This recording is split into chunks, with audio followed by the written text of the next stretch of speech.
Okay. All right. Well, welcome everybody. Thank you for joining us. We have a great presentation tonight.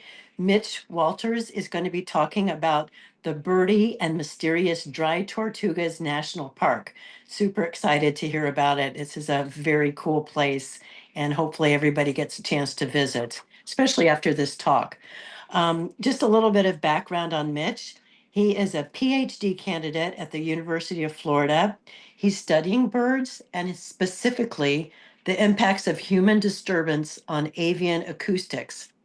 His plan is to graduate this spring. In addition to research, he's passionate about teaching, bird photography, and photographic storytelling. So he's had the privilege of visiting many exciting places during his time at UF, and he loves sharing his bird watching adventures through photography. So I am super happy to be able to present Mitch Walters with the Birdy and Mysterious Dry Tortugas National Park. Welcome, Mitch. All right. Well, Elizabeth, thank you so much. Thank you so much for the introduction. I am so happy to be back here, talking to you all. I believe the last time I gave a talk to Marianne Audubon was about bird photography basics. So if you were there, hopefully you enjoyed that talk. We're gonna shift gears a little bit and talk about a really cool place, a place not terribly far away from where we are right now, and that is Dry Tortugas National Park. And so before I kind of get going, if people could just oblige me and just answer and just type yes or no in the chat. Have you been to Dry Tortugas National Park before? Yes or no? And I can look at the chat right now. No, okay. Any yeses? There's a yes. All right, Brian. Yes, yes. Okay, okay, yes, yes. No, no, okay. All right. So, for those of you, a lot of no's, and a no with a sad face. I understand. It is a really cool place. For those of you that have not been, how many of you have done some research or looked into going to Dry Tortugas? Yes or no? It's okay if it's a no again. If you can just put that in the chat again. Okay. Yes. No. No. Yes. Okay. Now we're getting a few more yeses. Okay. Good. So thank you for that. That's a mix then, right? So we've got a few people who actually have been. We have some people who have not, but have looked into it, done a little research, and then we have some that may be coming into this talk without a whole lot of info. So hopefully, everybody learns a little something about this mysterious spot. All right, so where to begin? So Dry Tortugas is one of three national parks that call Florida home. Of course, one of them is Everglades, and I could give a whole talk about Everglades. And if you haven't been to Everglades, you totally should. And then probably the least birdy, and certainly less well known for me, would be the third, which is Biscayne National Park, which is also South Florida. And it's definitely the least birdy. But if you're really into scuba diving and snorkeling, it's supposed to be very, very good for that. But that's not what we're going to talk about. We're going to talk about the third one, and that is Dry Tortugas. So I moved. I moved to Florida from my home in Southern California many years ago, and when I moved here, I obviously had heard about Dry Tortugas. I actually didn't know it was a national park until like embarrassingly like far into the PhD. It was like three or like a couple of years into it, so I was like, oh wow, it's a national park, okay. And but when you do some research and look into it a little bit, you find some interesting things right off the bat. So number one, and that's probably why most of you are here, right? It's really good for birds. In particular, it's good for seabirds. So if you've never seen a seabird colony before, it is really, really cool, right? Because how do we normally see terns and frigate birds and stuff like that over open water? And then all of a sudden, you come to shore and they're all bunched together and they're squawking and they're out hanging out on the sand and in bushes, right, with young everywhere. It's like seeing the species anew again. It reminds me of when I went to Alaska many years ago. Growing up on the coast of California, I've seen dunlin and western sandpiper always in their winter plumage, just gray birds all huddled together on the cold, like Pacific, coast. But then you go to Alaska, and then all of a sudden these birds are in their really nice summer plumages, and they're displaying out in the tundra, and it's like this is not the Dunlin that I remember. So it's kind of the same sort of situation, right?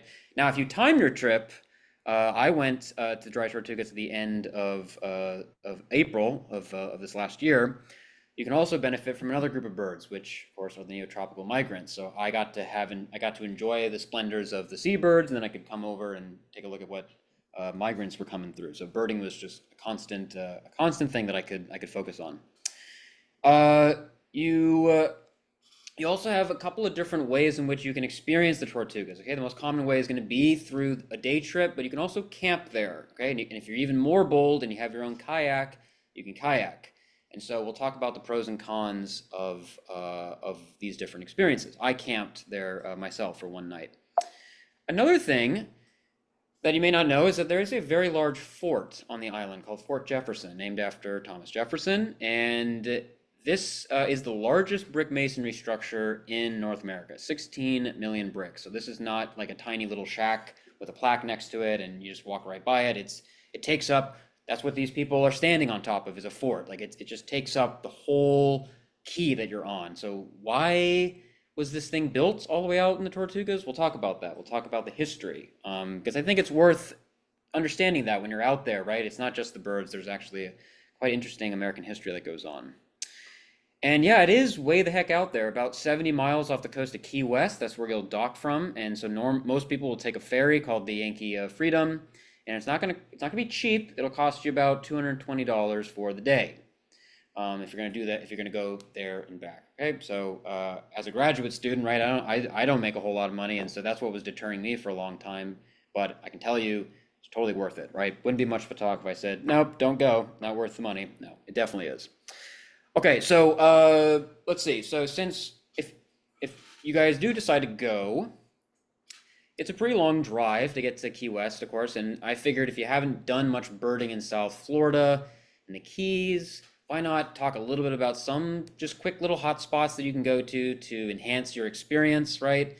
I'll talk about that for like 20% of the talk, and then of course 80% of this talk will be about Tortugas, my experience, and how you guys can plan a trip successfully, right? Just give you guys a little few tidbits about it.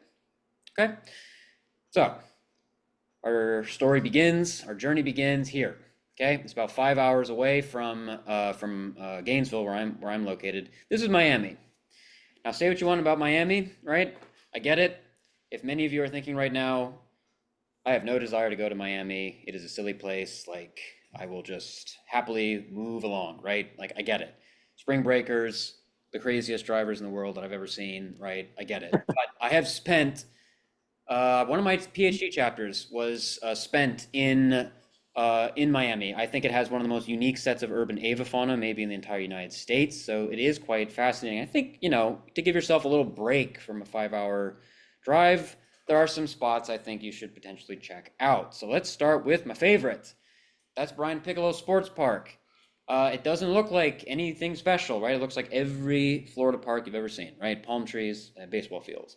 But it has one secret ingredient, and that is burrowing owls. It has like 18, 19 different burrows that I counted the day that I arrived there, and they're all nicely mapped out with their little yellow tape and or caution tape and rope. Now, that's one thing I forgot to add in here.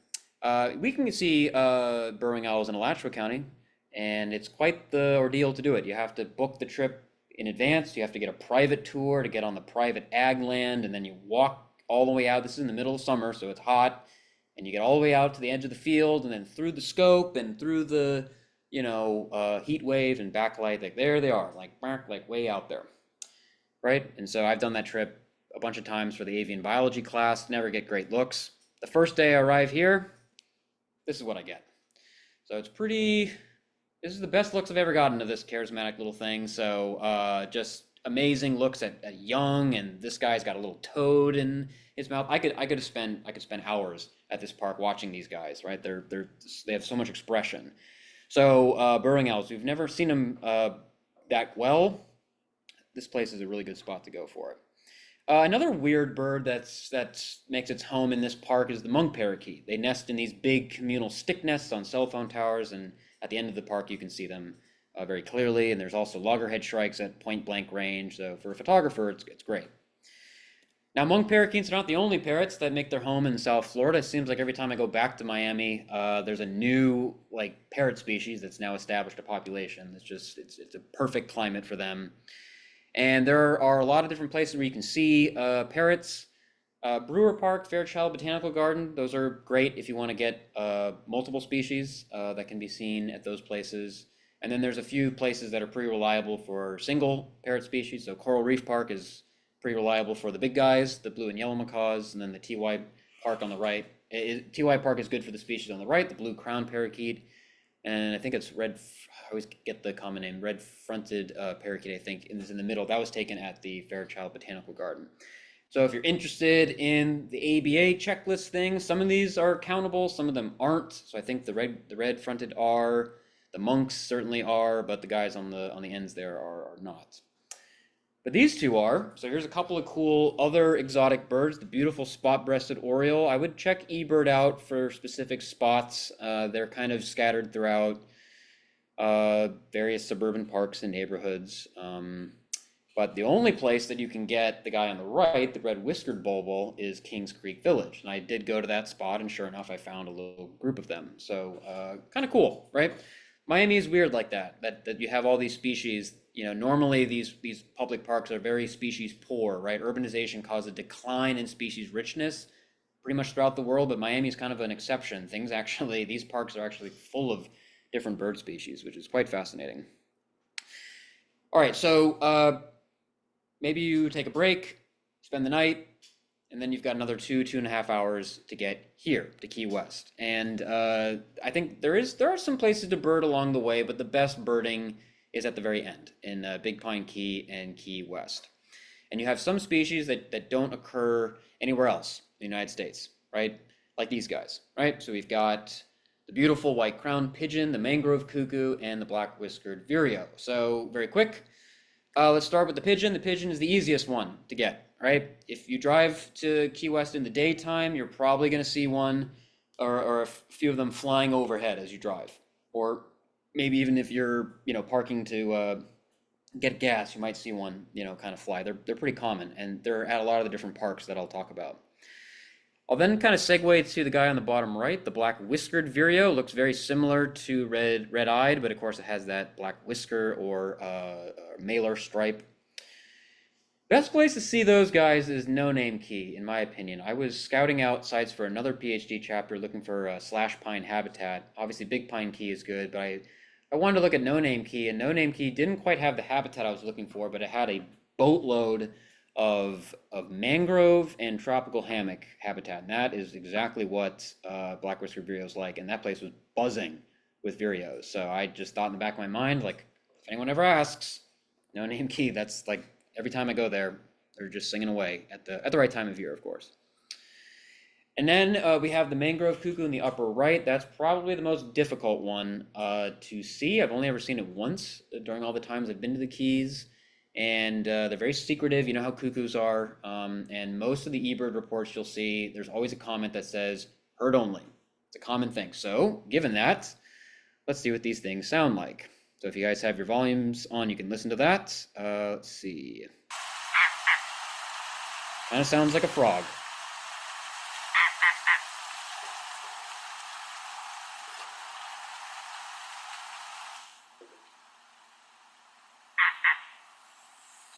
So if you hear a frog in the mangroves, in the Keys, better try to take a look. Maybe do a little playback. You could be rewarded with something pretty cool, right? They look kind of similar to the yellow crown, but they got that black mask and they're a bit more buffy on the belly. So, but yeah, that's the call. Very different from our yellow crown cuckoo call. There's one more interesting bird that you can get there. That's the Antillean nighthawk. Okay, that's the one on the right there. But common nighthawk also occur in the Keys. And if you look at them, can't really tell those guys apart. I know one looks a bit buffier than the other, but believe me, at dusk, you're not going to be able to tell that. So really, it comes down to the call, right? So I think we all know how common nighthawk probably sounds, but here it is just in case, right? Just iconic,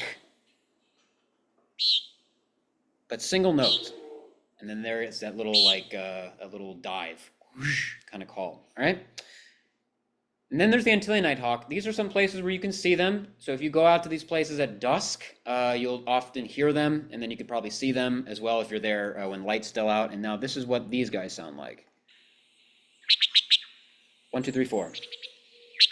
1, 2, 3, 4, or 1, 2, 3. Yeah. So that's how you tell them apart. Okay, so that's what you want to be kind of looking for. Now, I found out from a buddy of mine who's an assistant professor at Florida Gulf Coast. Turns out that these two species actually hybridize in the Keys. And if you ever hear a nighthawk just going pop up, pop up, pop up with just two replicates, that's probably a hybrid, because it turns out that the hybrids only do the double note call. Right? So you want to listen for the 3 and 4 calls. 3, 4 replicates, then you've probably got yourself a nice Antillean nighthawk. So that's just something to keep in mind. I didn't know that until he came here and visited me at the museum. So that's kind of interesting. Okay, so a couple of other points before we move on from the Keys. 2 places you got to check out, right? Fort Zachary Taylor State Park, and then the Key West Tropical Botanical Garden, right? This is what Fort Zachary Taylor looks like. I love this place, right? The beautiful fort right there. You take these nice little nature trails. You get yourself out to the beach there. You'll get magnificent frigate birds flying over. Least terns nest around the Keys. They're kind of the nesting locations are off limits to the public, but you can see least terns flying around. And then these nature trails are some of the best spots to see spring migrants. The tree line and the height of the trees gets lower and lower as you get further out into the Keys. And so the warblers and indigo buntings and rose-breasted grosbeaks and stuff are just like right there in front of you. But I'm gonna hold off on pictures of warblers because it gets a lot better in the Tortugas. So we'll hold off on that. But another thing that you definitely want to go and maybe have luck with are vagrants. So it turns out that these 2 parks, the Fort Zachary Taylor Park and the Botanical Garden, have hosted all sorts of weird vagrants that have shown up. These are all species. I took these photos, but in the Caribbean. But these are all birds that have at one point or another showed up at one of those 2 parks. Okay, so pretty cool stuff, right? Actually, the Bahama mockingbird, I actually photographed that one in Florida. That was at a park in Orlando, which was kind of cool. Here are a few others that have shown up in South Florida. The Sawgrass flycatcher was also photographed in Miami.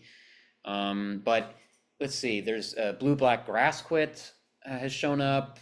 I don't have a picture of that. Pearly-eyed thrasher, puratic flycatcher, those showed up like a month before I arrived, which is unfortunate. And then I think red-legged honeycreeper is another one, Bahama swallow. So yeah, just my advice is to just look at the rare bird alerts and the different pages, the Audubon pages, just to see what has shown up, because a slogan for the South Florida birding is just you never know. You never know what's going to show up. So imagine even before you get to Dry Tortugas, you see a Key West quail dove, right? That'd be pretty cool. All right. Okay. So once you've enjoyed the splendors of the Keys, right, and you've grabbed a key lime martini or gone to the Hemingway house, the Ernest Hemingway house, which is a pretty cool spot, it is time to hop aboard the Yankee Freedom and make your way to the Dry Tortugas. So a little history about the Tortugas. It was discovered in 1513 by this guy, Ponce de Leon. Might ring a bell for some people. That is the same Spanish conquistador who discovered the Fountain of Youth.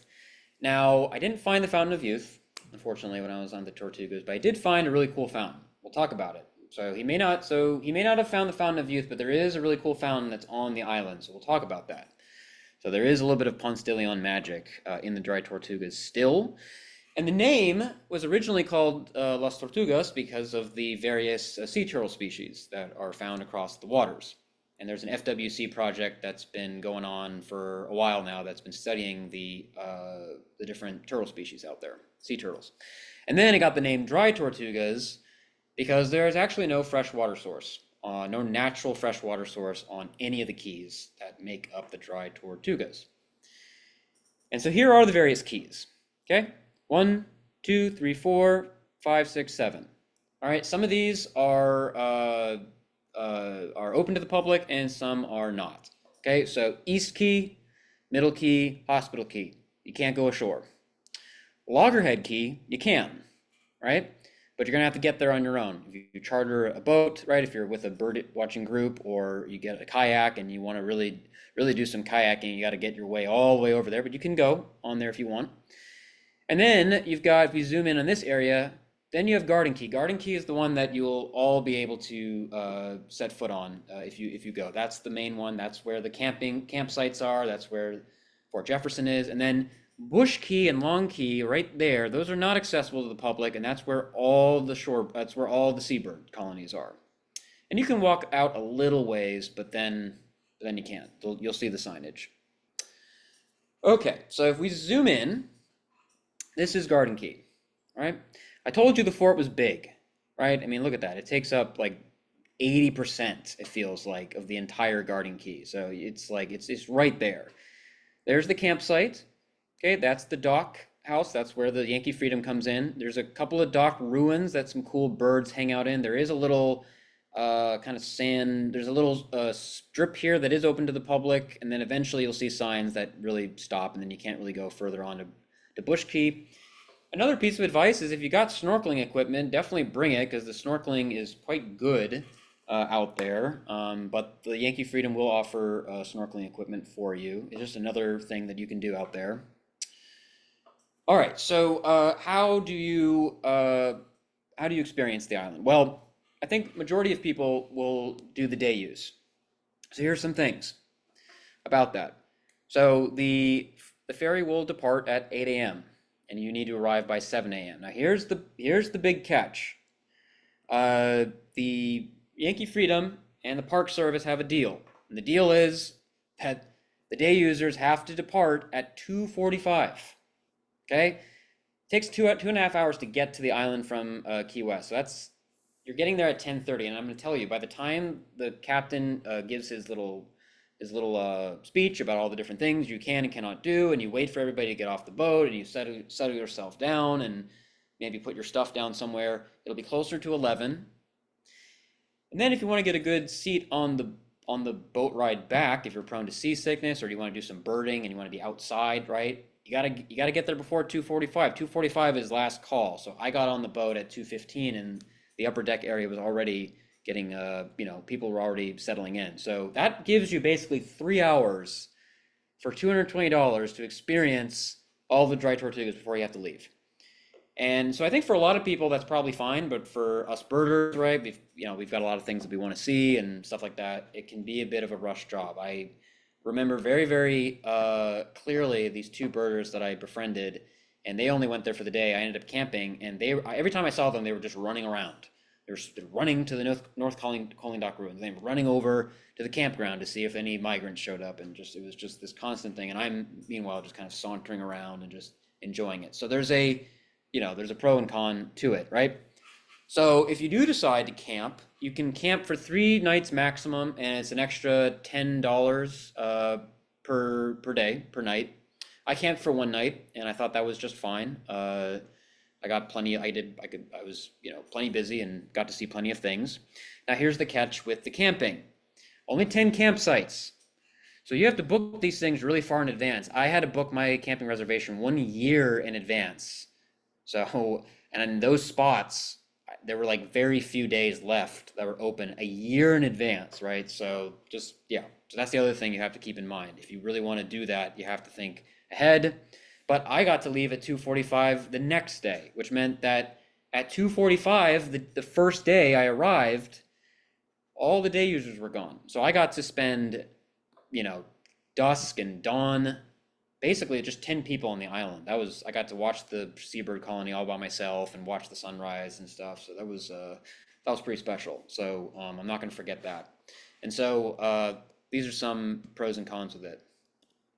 Oh, and then in terms of what to bring camping, I didn't really get into that for this talk, but they provide you a very lengthy PDF document of what you're allowed to bring, what you can't bring, and it's very, very important that you abide by that and you bring the exact amount of stuff they want. They have very specific restrictions on like what size storage bin and things that you can bring, right? So you have to kind of pay attention to that.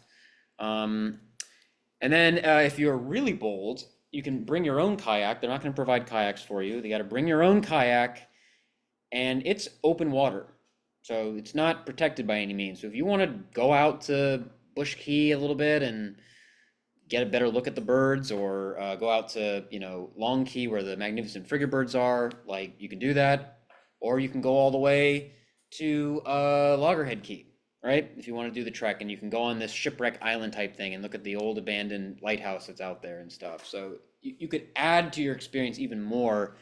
It'll cost you about $20 extra to your reservation. So that's pretty cool. I don't have a kayak, but if I did, that would have been something to definitely consider. Okay, so the day that I arrived, so we focus on the right picture. There's my stuff. So there's the storage bin. Every other camper that arrived had the exact same storage bin from Home Depot. So, like, that's clearly the one to do. I was allowed a cooler and a backpack, and that's it. Everything had to fit in that wheelbarrow. And so I arrived at 6:45, checked in, all good. And so now let's look at the left picture. Every day you go out to the Tortugas, there's a captain's weather report. Let's take a look at how my weather day was going to be. Temperature was 83 degrees, not too bad. Water temperature 76, also not bad. What's that? 20 to 25 knots on the old wind speed. That's not good. So yeah, it was really windy the day that I was out there. Not good. 4 to 7 foot swells.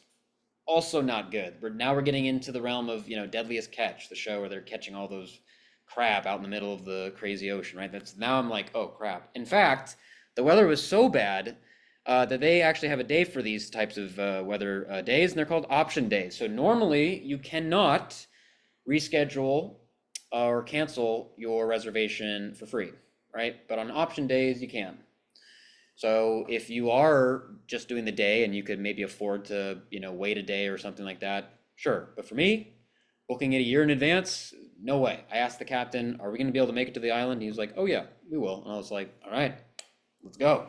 And so off we went, out into the windy conditions. We got aboard the Yankee Freedom, and off we went. Now, for most people, right, the adventure begins when you get ashore, Garden Key, but not for us birders, right? There's some things you can see on the water.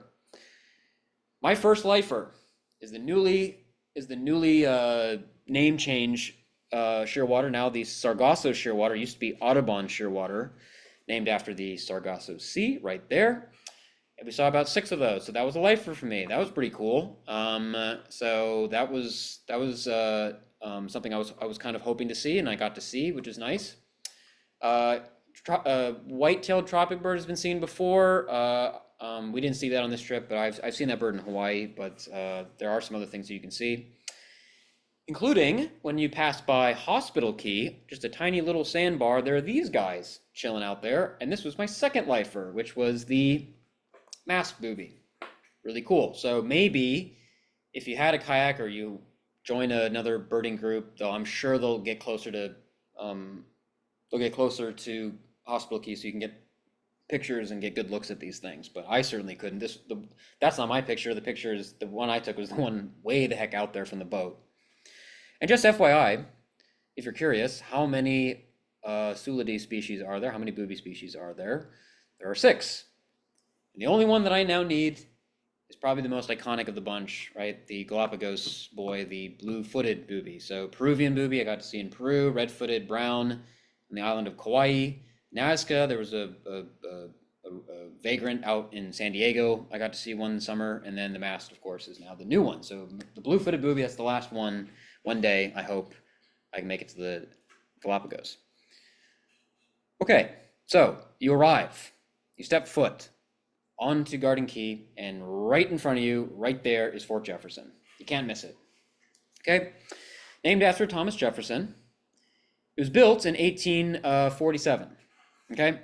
And so what else happened in 1847? The Spanish-American War was going on in what was soon to become, California as a new state of the Union.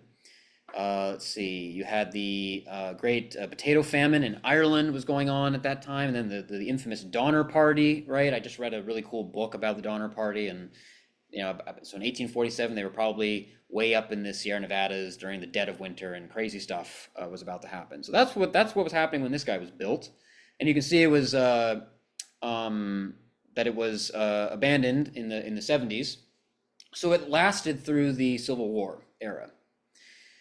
And so in 1908, the fort became a refuge for or the fort and like the surrounding area became a refuge for protecting the tern colonies. 1935, it was given national monument status. And then it wasn't until 1992 when it actually became a national park, right? When you think national park, you think Teddy Roosevelt, right? Like way back in the day, right? But this was just like 4 years before the Chicago Bulls like got their like sixth championship or whatever, right? So 4 years before Space Jam came out, right? It's like my childhood favorite movie, right? So it wasn't that long ago that it became a national park, which I think is kind of cool. And when you step inside the fort, which I suggest all of you do, and explore it, it is a really cool place. The first thing that I noticed, it being super windy outside, that once I got within the fort grounds, everything got quiet. It was just I could hear everything, right?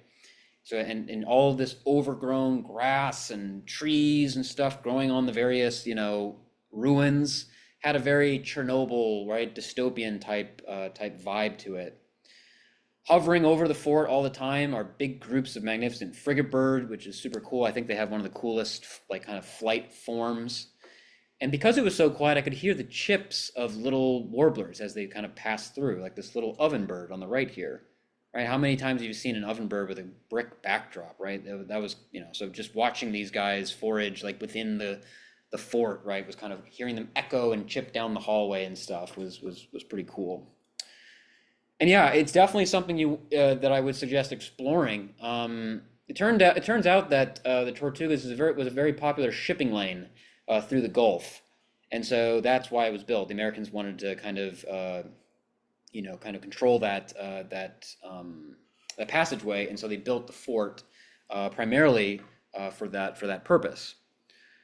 The fort was also built as a prison for Confederate soldiers. So it was a Union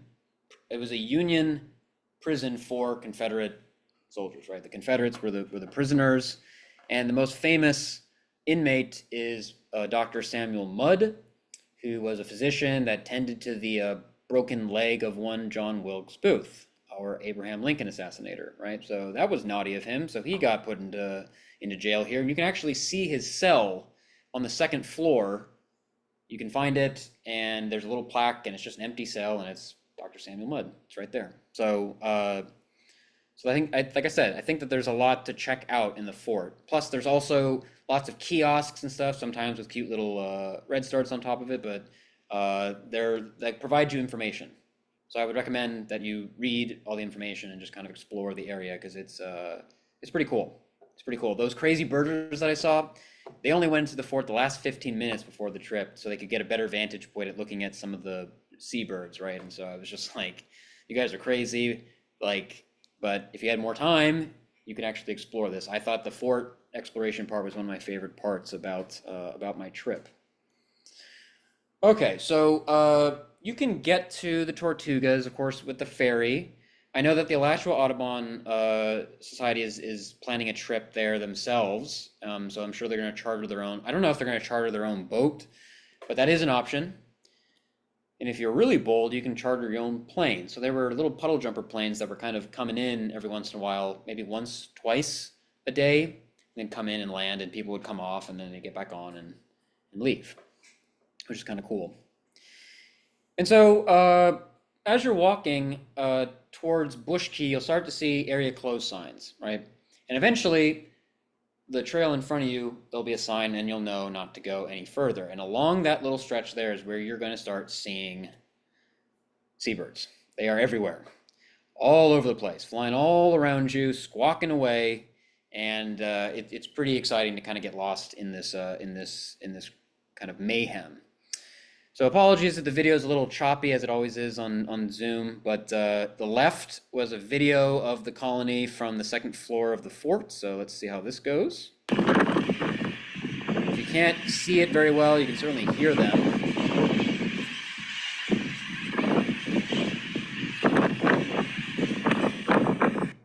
Yeah, so actually I think at that point it was raining, so that's why I was inside. The weather was not good.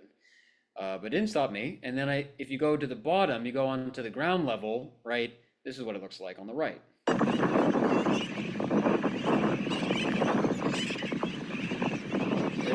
There's the frigate birds hovering over there. Really windy.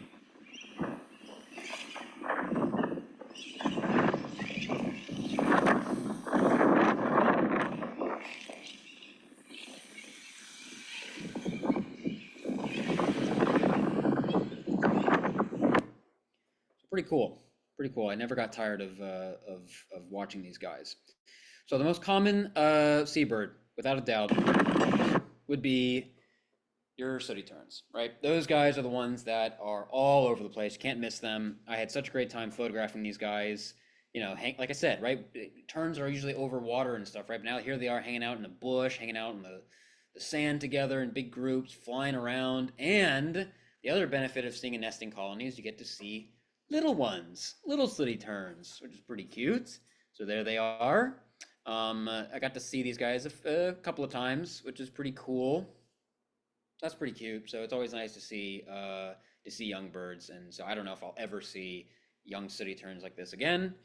So that was pretty cool. Never got tired of photographing these guys. The next most common seabird is definitely this guy, right? The brown noddy. Beautiful, also a tern. Beautiful bird, right? Transitioning from that white crown to light gray to then dark gray brown. And I never noticed this until the photograph, but the eye ring, right? Like what's going on there, right? We have birds that have eye rings, like, you know, like a lot of warblers and flycatchers and stuff. And then you've got like tropical or northern parula that has its eye arcs, right? Where the corners of the eye are missing. And then this guy's got this weird kind of half arc, and then it's like a what, like a fifth arc kind of thing going, or like a 2/5 arc. No, I'll call it a 3/5 arc. Very bizarre. I never noticed that until I saw the picture. I was like, oh, that's interesting.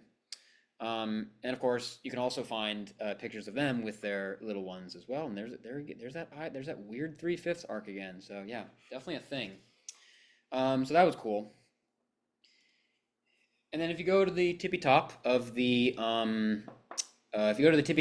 fort, you get nice looks at the magnificent frigate birds. You can see all the different ages and sexes. So the juveniles have the all white belly with the white head. The females are all white belly with the black head, and then of course the males, right, are all black with that iconic orange little pouch there that of course can inflate, which is pretty cool. So when you're on the tippy top of the fort, that's when you can get the best looks of them. And these guys can sometimes get really close to you, like this youngster that just like right over my head, which is pretty cool. What a weird bird. Look at that weird bill it's got. A little side note about this bird. Yep, I teach ornithology, so you guys are gonna get a quick teaching lesson here. So the part of the bones, the part of the skeletal system where the flight muscles attached to is called the pectoral girdle. There it is. The wishbone is a part of that. So is the scapula and the coracoid, and then they fuse and make something that looks like this, right? So this is a picture of there's the girdle, and there are the flight muscles. Now this is the pectoral girdle of the frigate bird. One thing you notice about it is that all the bones are fused together, right? So in these cases, they're all attached. They're all separate things that are kind of attached. They're separate bones attached. Whereas in this bird, in the frigate birds, it's all fused into one bone. I remember seeing that. I remember when the old ornithology curator showed that to me. I was like, why the heck is that a thing? And you think about it, right? The frigate birds. Do you ever see frigate birds flap their wings much? They're always gliding. And to give that bird extra rigidity, right, so that it can just fly for hours and days on end practically, the fusion of the bones helps with that, right? So that's a really cool adaptation, skeletal adaptation I didn't know about. I have a few more things about frigate birds. And where do they actually nest? So it turns out that the only place that frigate birds nest, or magnificent frigate birds nest in the United States, is Long Key, right there, right? Which is pretty cool. So that's one reason if you have a kayak or a charter your own boat, you can maybe see the frigate birds, right, inflating that pouch, right? Classic thing. I've still never seen that before, and you can't really see it from scope range from Garden Key.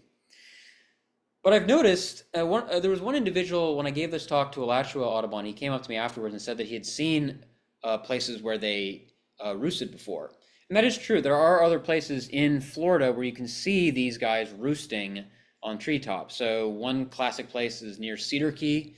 What used to be the birds used to nest on Seahorse Key. And I don't know if you guys ever heard about the story there, but one night all these pelicans and like spoonbills and frigate birds and cormorants, all these things that were nesting there, not the frigate birds, they all left one night. They were there, and then the next day they were gone. No one knows why. It turns out they just moved to Snake Key. And so I just saw this picture of a bird flying around with its pouch kind of like inflated. And then another blog post from the St. Lucie Audubon Society along the coast, along the Gulf Coast, also found a little mangrove island where males seem to be kind of displaying, but there doesn't seem to be any nesting evidence anywhere besides Long Key. So there are places to see them inflate, right? Potentially, I still have never done it, but again, the only nesting location is going to be at Long Key. Pretty cool.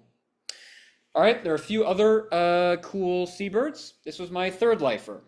It looks like a sooty tern, but it's not. This is a bridal tern, right? Now, the difference is a bit subtle, but they do tend to have a grayer back, right, than the, oh yeah. And oh yeah, so these guys were located in the South Coaling Dock ruin. There were actually, what made it helpful, there were about 5 of them that were hanging out here, and they were not hanging out with the sooty terns. So there's a little bit of discrimination there. And so this is what the sooty tern looks like. So the gray back is, that's, you can tell it in good lighting, but I think a more reliable field mark is the white above the eye. So you look at the sooty tern, the white basically stops right at the beginning of the eye, whereas with the bridal tern, it goes beyond the eye. The eye is right about here, right? So the white is going beyond that point, right? So that's kind of the takeaway. But I also knew word of mouth that they hung out at the South Coaling Dock ruins, but it's just good to know what these things look like. And then the rarest bird of the day was the guy in the upper left there.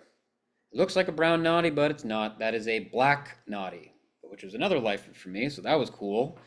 You can see the size difference, right? So the black noddy is quite a bit smaller than the browns right here. It is definitely darker, right? Not as brown. And then the white crown is definitely a lot more pronounced on this bird than it is over here. There's also a little bit about the bill size relative to body length, but it's the size, the darker coloration, and the more pronounced white. And it took me several tries with my scope, and I finally got to see the bird. So that was probably the rarest bird. And that guy was at the North Coaling Dock ruin, so I got to just see birds all over the place, basically full circle around. Okay, but around the campground area, where a lot of the tree species hang out, there are not a lot of trees on Garden Key. You saw some inside the fort, but a big congregation of them are also around the campground. And the campground was a great place to see these guys. So apologies again if the video is a bit crappy, but I got to see a lot of these guys popping around. He's about to land on my foot practically, right about now. Ooh, right there.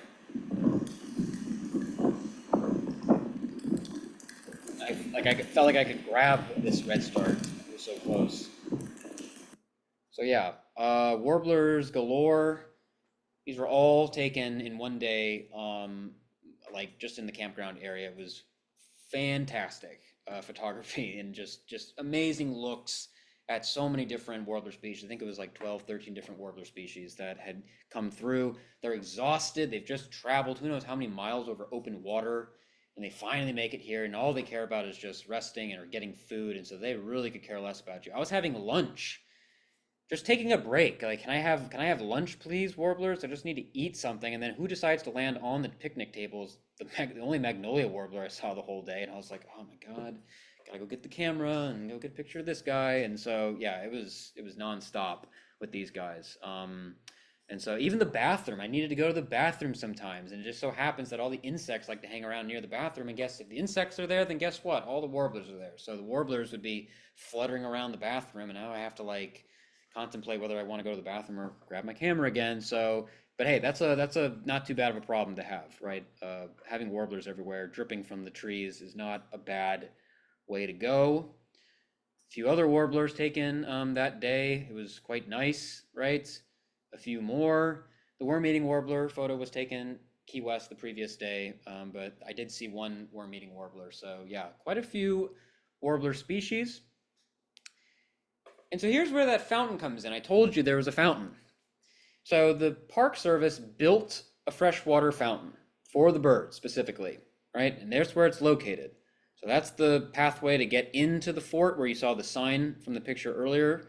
And there's just a couple of benches, and you can sit there and you can get Warbler Migrant City if you just sit on those benches. Now, again, remember it was super windy the day I was there, so nobody was showing up to the fountain. I'd heard about the fountain, I'd read about the fountain, and the birds could care less about the fountain that day. But I think on a normal, non-windy day, it would definitely be a place to check out. The birds were actually hanging out all in the like hunkering down kind of in the trees here, but so yeah, there is a magic fountain.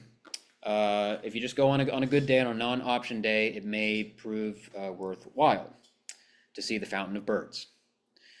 All right, a few other birds. I was hoping to get a few more non-warbler migrants, grosbeaks and indigo buntings and stuff, but as you saw in the picture, right, there's quite a few different things that can show up. But I got a summer tanager. Who doesn't like a good summer tanager? And if you're thinking, what about predators, right? Oh wait, no, sorry, I skipped ahead. I forgot about the best look I've ever gotten of gray kingbird. That was cool. That's a bird that's kind of restricted in the breeding season, kind of on the coast of Florida. So what about predators? Yes, there are predators on the island. So these poor, tired, starving, famished little warblers now have to contend with several kestrels. Here's a merlin. There were also peregrine. There's a peregrine falcon that was going after the seabird colony every once in a while. So yeah, definitely predators around. And again, I don't know what it is about island birds, right? They just don't care. You can walk right up to these things and photograph them. So that's, as a photographer, I didn't mind that at all. Okay, and one final little blip here. So this was taken at sunset, a little before sunset. I went snorkeling in this area because you notice the water here is really kind of still, especially in the moat. But in here, it was really, really clear. And so I decided to go snorkeling after like late afternoon. And the boat captain told me or told everybody, and the staff over and over again, that the snorkeling is going to be terrible today because the water is too it's too like violent, and the fish are not going to be around. And I was like, well, let me give it a chance. So I had my new mask. I was excited, jumped in. No fish, no fish anywhere. I was like, okay, they were right. Should have believed them, except for one 5 foot long barracuda that scared the living crap out of me. Because the water, you couldn't see very far, and all of a sudden he's like right there. But then I decided, okay, I was kind of swimming out in this little area, and then I decided, well, let's just make my way over to the moat. And that's when things started to pick up, because the moat wall was covered in algae and coral, and that's when all the fishies started to make an appearance. So I don't have an underwater camera, but iNaturalist exists. If you don't have the iNaturalist app, definitely download it. It's great. AI program to identify insects and things that you may not know. So I did it. I looked at fish and looked at what species of fish could be occurring. And so I created a little photo collage of all the fish that I saw, and the photo size is representative of the size of the fish. And so in about an hour, this is what I saw. Just swimming around the moat wall. Pretty cool, right? Big barracuda, porcupine fish, groupers, parrotfishes, beautiful parrotfishes, little cleaner wrasses and butterfly fish and guppies, and this huge alien-like Lobster was hanging out in a crack in the wall. So yeah, you know, even the fish are cool. And this was on a very bad day, quote unquote. So there are other places you could go snorkeling and you can get sea turtles and reef sharks and stuff. So pretty cool. Oh yeah, and one more thing. If you go, if you go, if you go camping, you gotta check out the night sky. It's the best I've ever seen.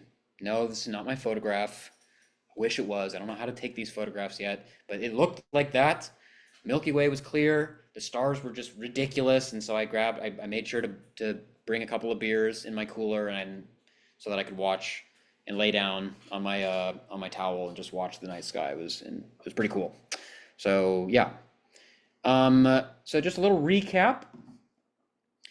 So in my opinion, the best time to go birding would be mid-April to early May, because that's when you get the migrants as well as the breeders. Best time for weather and sea activities like snorkeling and kayaking would probably be the summer. The boat captain told me that the water's like glass in the summer, and that's such a stark contrast to what I had to experience. So there's pluses and minuses, but in the summer, the seabird colonies will still be there. So you'll still see the seabirds, just not the migrants. I would say camping for the best overall experience. I think one day is plenty. 2 days, if you want to do the full weekend or something, that's also great. Especially if you have a kayak or something. Snorkel equipment, bring it if you got it. Spotting scope, definitely bring it if you got it. Book your reservation a year in advance if you want to camp. Stay connected with the South Florida Rare Bird Alerts. $220 for your round trip ticket, plus $10 camping fee, $20 to the reservation. Oh, yeah. Right. I forgot that the $220, I think it's like $240, right, if you do camping plus the $10. No, it's $220 plus the $10 camping fee. Yeah. So that's that. And then I think it's $20 extra if you want to kayak. All right. But before I leave things for questions, I had mentioned earlier that I grew up in Southern California. And I actually do live and grew up in Los Angeles. And so I was actually in LA. I flew out back to Gainesville on the day of the first fire eruption. It was pretty scary. That's the photo on the right is taken from right outside my house. And then when I was on the plane, apparently another fire broke out in Studio City, which is where I grew up in Goodland Avenue. That's the street that I grew up on. It was kind of scary. My parents were called to potentially evacuate. And but fortunately they did not have to. And my family's fine, the house is fine, but it's pretty nuts. I had several friends who had parents and stuff that live in the Altadena, Pacific Palisades areas whose homes have been wiped off the map. And so it is a travesty. It is crazy. But if you've lived in Southern California like I have, for such a long time, you kind of saw this coming, right?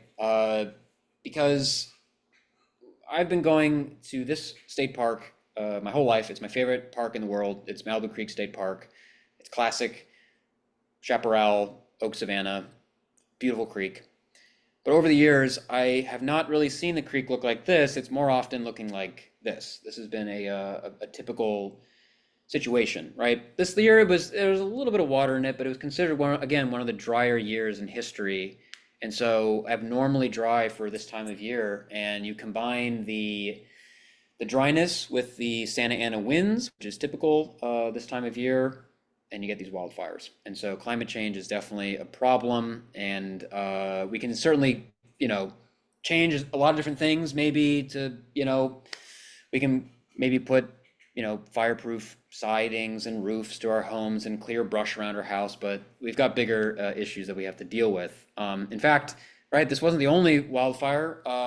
The Woolsey Fire in 2018 actually did go right on through Malibu Creek State Park. And so these are some pictures I took that year, and it was pretty insane to see it look like that. So this is a reoccurring thing, and it will continue to be a reoccurring thing unless we make some changes. The good news is, being a fire-adapted ecosystem, it does recover. And this was from the Malibu Creek website. This was taken 10 weeks after the fire. Already things were starting to grow back and show its green bit of life again. But I'll end on a positive note. Last year, this happened. The red-cockaded woodpecker was downlisted from endangered to threatened. which is great. One of my favorite bird species in the world, because I have quite a bit of sentimental value with this species. It was my uncle, Dr. Jeff Walters, who studied the breeding systems of these birds since the 80s.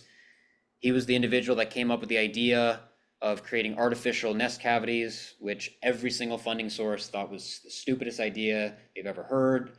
The birds aren't going to take to it.